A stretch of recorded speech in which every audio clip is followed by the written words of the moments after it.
instants, on sera en direct avec le représentant des Tchétchènes d'Europe, Chamil Albakov, parce que vous le savez, le terroriste, évidemment, a été, on a appris évidemment qu'il était tchétchène et qu'il avait 18 ans. Et si on va s'intéresser évidemment à cette communauté, c'est parce que Jean-Luc Mélenchon a pointé la communauté. Écoutez le leader de la France insoumise. Il faut interroger sur ce qui se passe avec les Tchétchènes en France, parce qu'on a accueilli des Tchétchènes qui étaient des partisans d'une guerre civile sur fond de religion. Alors voilà la deuxième fois qu'on a affaire à des individus liés à cette communauté. Une première fois, ils s'envoient à 150 terroriser une ville. Une deuxième fois, en voici un qui coupe la tête d'un enseignant. Donc ça ne peut pas continuer comme ça. Il faut vraiment qu'on s'interroge sur ce qu'ils font, quoi. Alors, Chamil Albakov, bonjour. Je le disais, vous êtes représentant des Tchétchènes d'Europe. Jean-Luc Mélenchon est un peu revenu sur ses propos aujourd'hui.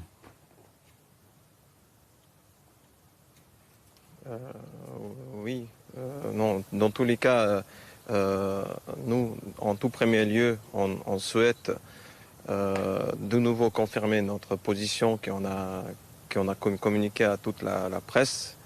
On condamne d'une façon très, très ferme ce qui s'est passé et on n'ose même pas penser à ce qui ressent aujourd'hui la famille et ce qui ressentent aujourd'hui les proches de la victime. À travers donc de notre assemblée, à travers d'autres associations qui représentent la communauté tchétchène en France et en Europe, nous avons présenté nos condoléances aux proches et à la famille de la victime. Nous avons condamné cet attentat, ces crimes. Ça, c'est une position qu'on aimerait faire entendre aux Français. De notre côté, donc l'Assemblée des Tchétchènes d'Europe a encouragé tous les compatriotes à travers de la France de s'exprimer, de parler, de prendre la parole, de condamner. Hier, donc à Nice, nos compatriotes se sont réunis pour une marche silencieuse. Ils se sont exprimés, ils ont parlé aux journalistes aussi. Donc ça, c'est une chose qu'on voudrait souligner tout d'abord. Ensuite, en ce qui concerne la déclaration de M. Mélenchon et d'autres hommes politiques, nous aimerions quand même souligner qu'il est vraiment, c'est vraiment mal d'utiliser des événements comme ça au titre politique. En fait, notre communauté, si M. Mélenchon ne comprend pas qu'est-ce qui fait notre communauté ici en France, alors je le rappelle à tous les Français, dans les années 2000, beaucoup de réfugiés tchétchènes ont trouvé refuge ici sur le sol français.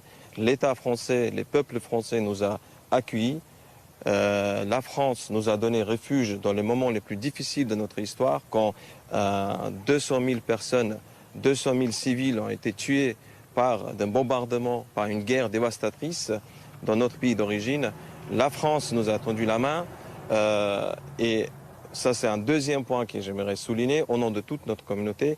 Nous sommes reconnaissants à l'État français, au peuple français, pour tout ce qu'ils ont fait pour nous. Et ce qui s'est passé vendredi soir, c'est une chose qui nous a horrifiés.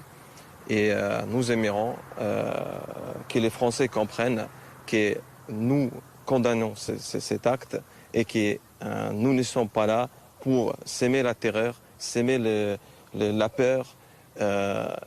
Et ça, c'est une chose dans laquelle on se retrouvait. Donc, les mots que je prononce, la plupart de nos compatriotes ici en France et en Europe, ils se retrouvent dans ces propos. Donc, comme dit, on est venu en France parce qu'on a vécu une guerre dévastatrice de la part d'une puissance mondiale qu'on n'a pas pu arrêter quand on faisait les crimes contre l'humanité dans notre pays. Maintenant, on est ici en France.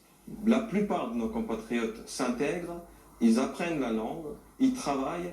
Je souligne à M. Mélenchon que des milliers, mais vraiment des milliers de personnes d'origine tchétchène sont à ce moment même en train d'assurer la sécurité de dizaines de milliers de Français dans les commerces, dans les magasins, dans les piscines,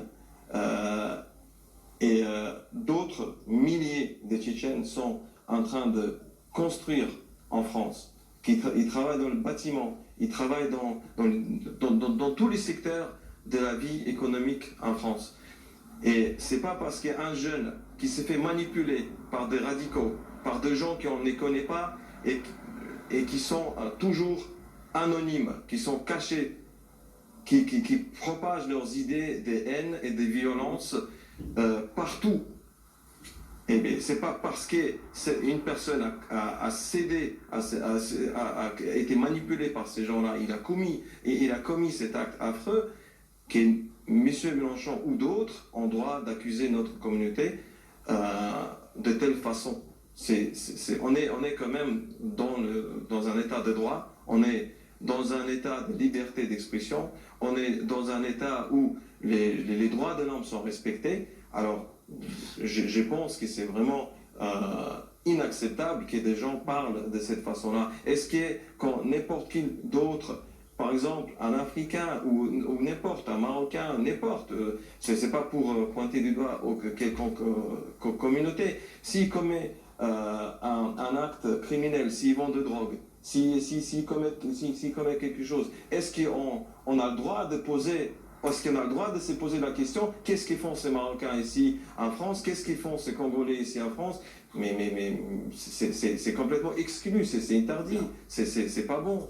Alors, merci monsieur. Ça c'est notre position par rapport aux déclarations de M. Mélenchon. On a entendu, merci beaucoup, en tout cas on a bien entendu votre message ce matin, merci d'avoir répondu à nos questions sur BFM TV. 11h25, on va